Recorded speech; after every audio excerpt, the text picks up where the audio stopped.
Welcome to Healthy versus Toxic, the podcast where licensed mental health professionals explore what makes a relationship healthy or unhealthy or even abusive, all from a scientifically informed perspective. Hello, this is Dr. Grande. Today I have several questions. Can I talk about the nature of rejection with the different personality disorders? What is emotional numbness? Does rejection lead to emotional numbness? And what is the long-term effect of being manipulated by somebody who has extreme personality features? So I'll cover all the personality disorders here, but I'll be placing a special emphasis on cluster B, personality pathology, in particular antisocial, narcissistic, and borderline. So first I'll take a look at rejection, then emotional numbness, and then take a look at the personality disorders and how they relate to those constructs. So looking at the nature of rejection itself. Rejection in the context of romantic relationships is an interesting topic. There's actually some debate about what rejection really does. A popular theory is that it leads to shock, feelings of neutrality, and emotional numbness. These are referred to as non-valenced because theoretically they're not clearly associated with either positive or negative emotions.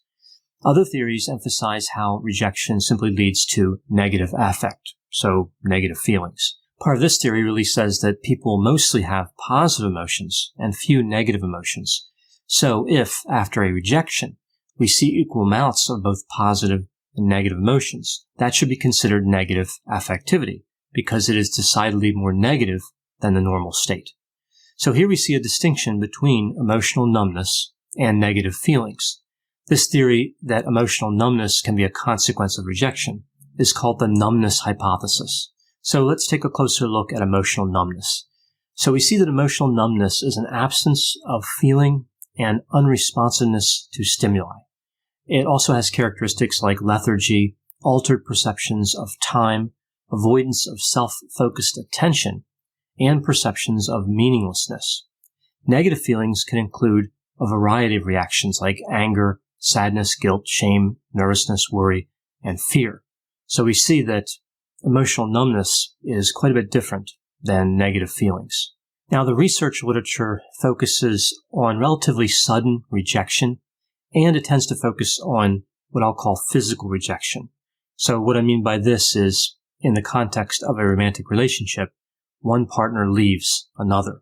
There are also more subtle types of rejection that I'll talk about in a moment. Now, these three reactions to rejection are thought to be linked together in the following way. First, we see shock. This is a negative feeling. Unlike neutrality and numbness, this is thought to desensitize a person, which leaves them feeling neutral, as opposed, again, to negative. When somebody's feeling neutral, they still respond to stimuli. Neutrality can then progress to numbness. Numbness, again, is an insensitivity to stimulation. So this is, again, kind of how they're conceptualized, how they link together. This debate over the numbness hypothesis is not settled in the research literature. We see mixed results. Here's what I think is the most accurate conceptualization based on the current state of the research. The reaction to rejection probably involves only shock and numbness, and that numbness does actually contain some negative affect. So numbness isn't really the complete absence of emotion. The theory here is that rejection produces an insensitivity to emotional and physical pain, just like extreme physical pain sometimes produces an insensitivity to physical pain. We see that when people are in a state of numbness, they have less empathy for other people, and they cannot predict future emotional reactions reliably. I mentioned the insensitivity to both emotional and physical pain. This is typically only observed when the rejection is severe. Interestingly, mild rejection actually creates a hypersensitivity to pain, which means the slow-moving emotional starvation type of rejection that we see used by narcissists, for example, may be more physically painful than a sudden departure of a romantic partner.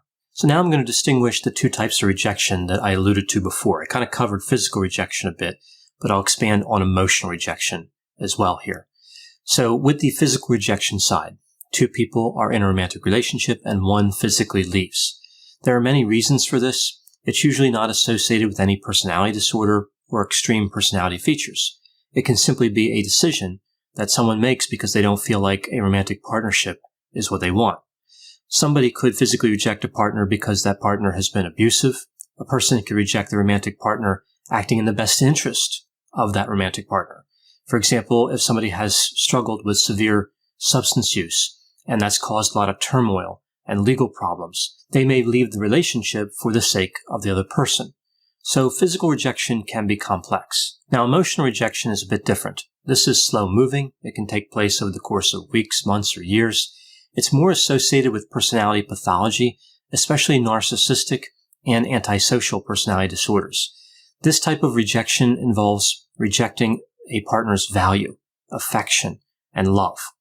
It also involves showing disrespect. The intent of this type of rejection isn't necessarily to end the romantic relationship. It's often done as a method of control. It can also be thought of as emotional starvation or emotional harm. I'll cover a lot of different characteristics of emotional rejection as I look through each personality disorder, but in general, we see behaviors like avoidance, lack of empathy, coldness, manipulation, criticism, and devaluation. Now, just like with physical rejection, emotional rejection can take place outside of extreme personality features. For example, somebody may avoid their partner because they are afraid of them. They may criticize their partner because they legitimately have concerns about serious behavior manifested by that partner, like criminal behavior. In general, though, this type of rejection is thought of as manipulative. It's used to control a partner. So it is associated with malice and typified by boundary problems. Sometimes I get asked, which type of rejection is really worse in the long run? Well, physical rejection is painful, and it does change things quickly, right? So it's suddenly painful. Somebody doesn't really expect it, and all of a sudden, they're hurting. Emotional rejection is subtle. It does damage over a long period of time. Really, both these types of rejection are quite harmful, and a lot of it has to do, in terms of physical rejection, with perception. So if somebody is physically rejected, that may hurt for a few months, but it could hurt for many years because of the perception, because somebody keeps investing energy in that rejection, right? They keep focusing on how painful it is and kind of revisiting the memories. Now, emotional rejection is hard to get away from. So it covers a long amount of time, and somebody's exposed to it and they don't really have a choice, right? So they can't escape some of the cognitive type distortions that might occur with physical rejection, that might extend how long physical rejection hurts. So just looking at it that way, I think emotional rejection carries the potential for more pain because of that reason. But again, both are very harmful, and it really depends on the specific person and their circumstances in terms of determining which one would cause more suffering. So I'm going to go through each personality disorder and talk about the nature of the physical and emotional rejection we might see. With some of these personality disorders, this is fairly straightforward, and with others, it's a little bit more nuanced. All of these descriptions will presume a romantic relationship that was expected to continue. So not like a dating situation where who knows what the outcome is going to be, but a committed partnership like marriage that was entered into with the expectation that the couple would remain together. Just for the sake of clarity, I'm going to use a person A, person B scenario. Person A will have the personality disorder that I'm talking about, and only that disorder. So I'm not really looking at comorbidity here. Person B will have no personality pathology. Even though I'm looking at rejecting behavior from the side of the individual with personality pathology, it is important to note that either person could reject the other in these types of relationships. So I'll get started with cluster A, personality pathology, paranoid personality disorder. So on the physical side, typically this type of rejection would happen after person A demonstrated a long history of distrust for person B. The rejection may be sudden so that person A doesn't tip their hand to person B. So person A really wants to maintain the element of surprise. The rejection may also be based on a suspicion of infidelity, which is extremely common with this disorder. From the emotional side, here we wouldn't expect to see person A as necessarily manipulative, but rather as distrustful. And that distrust increases to where we would see more coldness and spying behavior. There would be extreme violations of privacy, like person A trying to obtain person B's password for electronic devices and planting cameras or other recording devices all around their residence. So disturbing behavior, to be sure, but not done with the intent of changing what person B is doing, right? So it's not really manipulation in the sense that person A is trying to alter what person B is doing, but rather they want to find out covertly what person B is doing.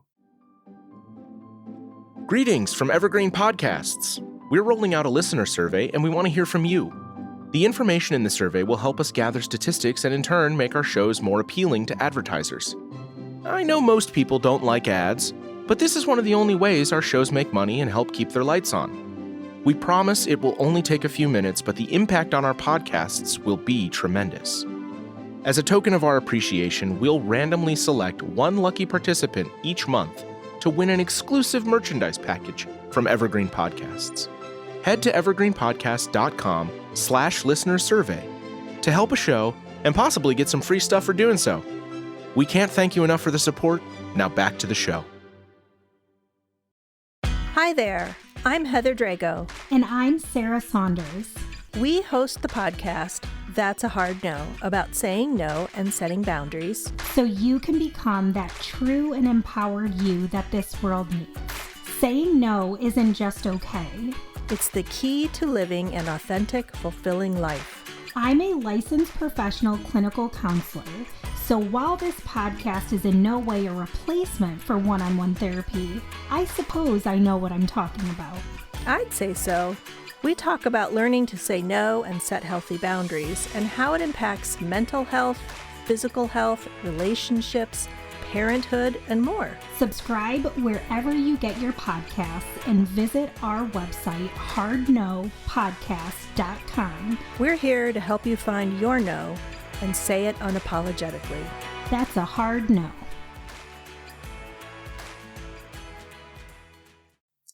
Emotional numbness could happen with paranoid personality disorder, but fear and anxiety are also common responses on the part of person B. Now, as I move on through cluster A, I'm going to cover schizoid and schizotypal together.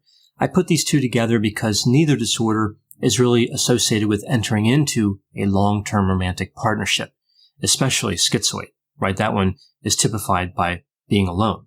So there's not really much to say here in terms of the physical rejection. In a situation where somebody with one of these disorders was in a relationship, the physical rejection may occur simply out of a lack of interest. Now, emotional rejection would probably be characterized by unresponsiveness, so simply not talking to person B. I wouldn't expect to see any manipulation or devaluation with these two personality disorders. Now looking at antisocial personality disorder, so we're moving to cluster B, personality pathology. On the physical side, here this rejection can be sudden because with antisocial we see impulsivity, sensation-seeking, and boredom, right? So these are strongly associated with that disorder. Usually this rejection will take place because person A finds someone more exciting or just new and different. So again, the novelty-seeking component. This type of rejection could also be involuntary. I've seen this a few times, specifically when a person is incarcerated, right? Which is somewhat common with antisocial personality disorder.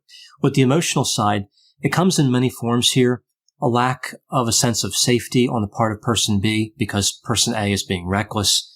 We see person A playing the victim. A failure to accept responsibility for behavior can be a part of this, even when person A is clearly responsible for a specific wrongdoing. Emotional numbness is common with antisocial personality disorder, again, on the part of person B. Now moving to narcissistic personality disorder, NPD. So with NPD on the physical side, typically this rejection is planned well in advance, or at least a little bit in advance, and it's executed because person A has lost control of person B. So the manipulation tactics are no longer successful, or person A identifies a new romantic partner that they believe has a higher level of status. That's important to someone who's narcissistic. If property division is a factor in the dissolution of the relationship, person A is going to want more than their share. So a protracted court battle may be indicated. With emotional, this disorder is associated with the highest level of emotional rejection and harm out of all of the personality disorders, although it's arguable with borderline personality disorder at the extreme devaluation stage. But either way, in general, kind of over the course of the relationship, NPD probably causes the most harm.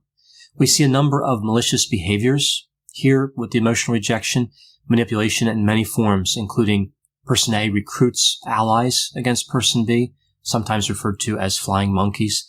We see spreading rumors, playing the victim, vicious, unhelpful criticizing, emotional invalidation, right? So when person B says that they feel angry or sad or disgusted or whatever it is, person A is going to say that emotion is not valid based on the circumstances. We see false allegations, gaslighting. So person A trying to convince person B that person B is the problem, trying to restrict the freedom of person B. So a lot of control tactics, and never taking responsibility. This type of rejection often leads to a feeling of numbness. NPD is probably the most associated with this. We also see anger, aggression, self-doubt, depression, and anxiety on the part of person B. Person B may not leave the relationship because person A continually asks for forgiveness. They promise to change. They perform grand gestures to prove their love, like buying expensive gifts, and they beg person B not to leave, right? So there's a lot of reasons why person B might stay in that relationship with person A. Moving over to borderline personality disorder, on the physical side, what really stands out here with physical rejection is that it's often followed by acceptance. So we see an idealization, devaluation pattern. We see an on-again, off-again type of relationship. This also occurs with the emotional rejection. We see devaluation, playing the victim, false accusations, criticism, anger, and aggression, followed by emotional acceptance. Person A proclaiming that person B is the best thing that ever happened to them, right? So we see, again, kind of this stark difference between the behavior in maybe 1 week and the behavior in another week. Now, person B can develop emotional numbness from this. It's somewhat common, but it's often described more as just being tired. Person B might love person A, but they just can't deal with the ups and downs of the relationship. Now, looking at the last cluster B personality disorder, which is histrionic personality disorder. On the physical side, this tends to take place in the form of an affair without necessarily intending to leave person B. It still qualifies as physical rejection, of course. On the emotional side, here we see person A talks to person B about how attractive another person is. So there's a lack of awareness about why that would be hurtful.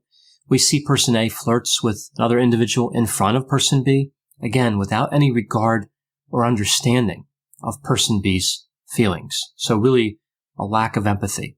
So this type of emotional rejection is harmful, but there may be a lack of awareness that harm is actually being caused. On the part of person B, I expect to see disbelief and anger more so than emotional numbness due to the boldness and lack of insight associated with that type of emotional rejection we see with histrionic.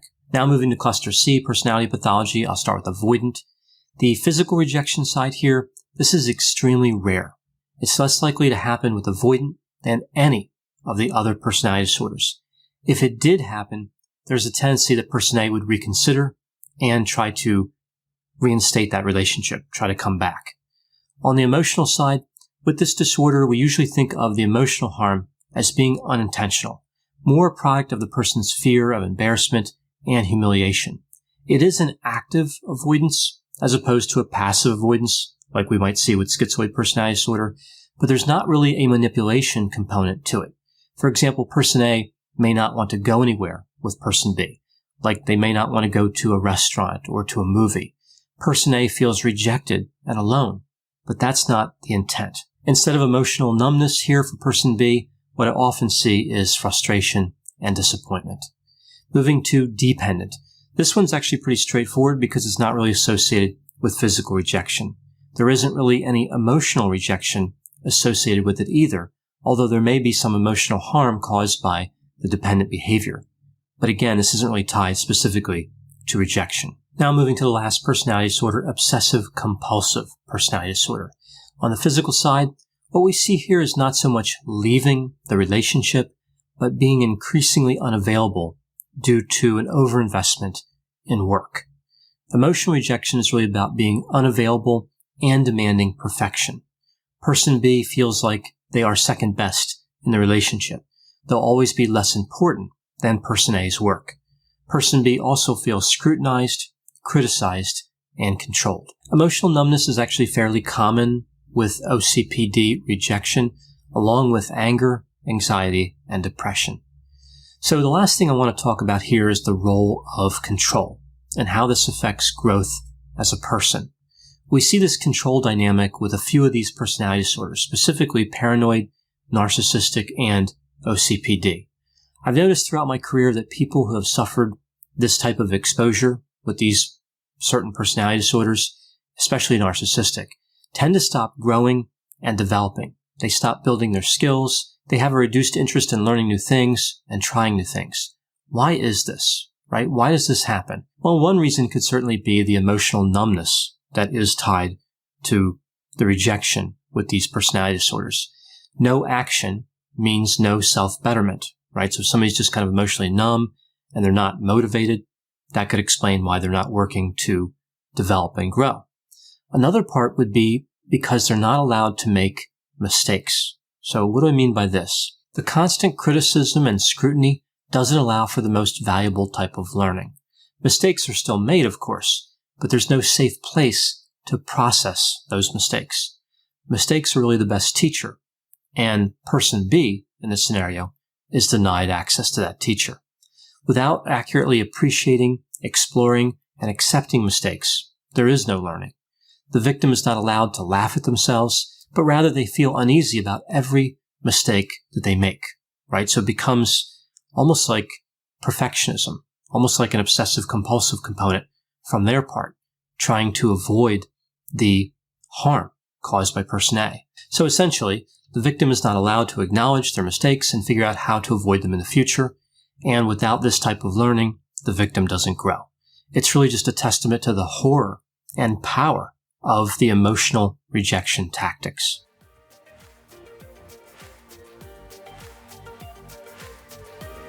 Thanks for listening. This has been a production of Ars Longa Media.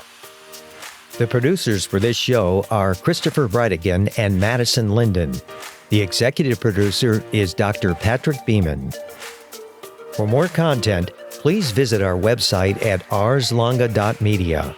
To leave feedback or suggestions, send an email to info@arslonga.media. To find more content from Dr. Grande, including a link to his YouTube channel and his other Ars Longa podcasts, visit our website at arslonga.media.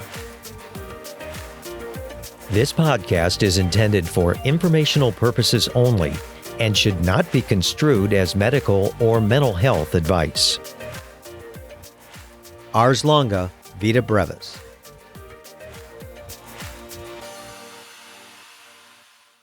Hi, I'm Matt Harris. Seton Tucker and I host the podcast Impact of Influence, which for 2 years covered in depth Alec Murdaugh, who was eventually convicted in 2023 of murdering his wife Maggie and son Paul. That story continues to evolve, and we will cover that. Plus, we will tell you stories of other true crime events that have happened in the South. Please join us on Impact of Influence. And give us a follow on the Impact of Influence Facebook page.